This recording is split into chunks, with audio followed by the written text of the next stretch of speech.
Main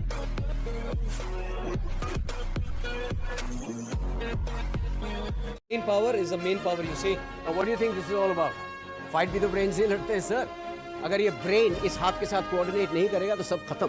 Strategy, reflex, coordination ये सब लगता है इस गेम में. ये बात एकदम सच है कि फाइट करने के लिए ब्रेन पावर की जरूरत होती है, क्योंकि ब्रेन पूरी बॉडी के साथ कोऑर्डिनेट करता है. लेकिन क्या आपको पता है, जब हम जिम जाते हैं तो अपनी मसल्स के साथ साथ हम लोग अपने ब्रेन को भी स्ट्रांग बनाते हैं. और हमारा ब्रेन स्ट्रांग होता है हमारे स्ट्रांग न्यूरल पाथवेज की वजह से. देखिए, हम सबको पता है कि हम कोई भी काम करते हैं उसका सिग्नल हमें ब्रेन देता है. ब्रेन के सिग्नल के बिना हमारी बॉडी वर्क नहीं करती है.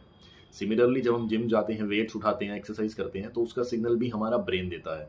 अब ये जो सिग्नल भेजता है ब्रेन, वो न्यूरॉन्स के थ्रू भेजता है. और जिस पाथवे, जिस रास्ते के थ्रू भेजता है, उसे कहते हैं न्यूरल पाथवेज, यानी न्यूरॉन्स का रास्ता जिसके थ्रू ब्रेन सिग्नल देता है बॉडी को कुछ फंक्शन करने के लिए.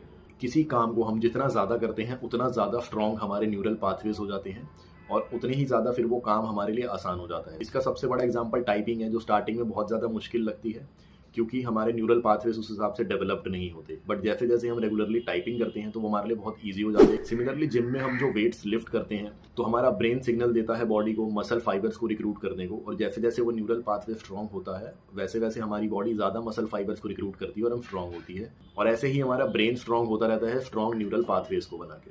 इसमें एग्जांपल ले सकते हैं बॉक्सिंग का, स्किपिंग रोप का, या फिर डेडलिफ्ट का, जो स्टार्टिंग में बहुत मुश्किल लगती हैं बट धीरे धीरे बाय द टाइम हम उसमें स्ट्रॉन्ग हो जाते हैं क्योंकि हमारे न्यूरल पाथवे स्ट्रॉन्ग होते हैं.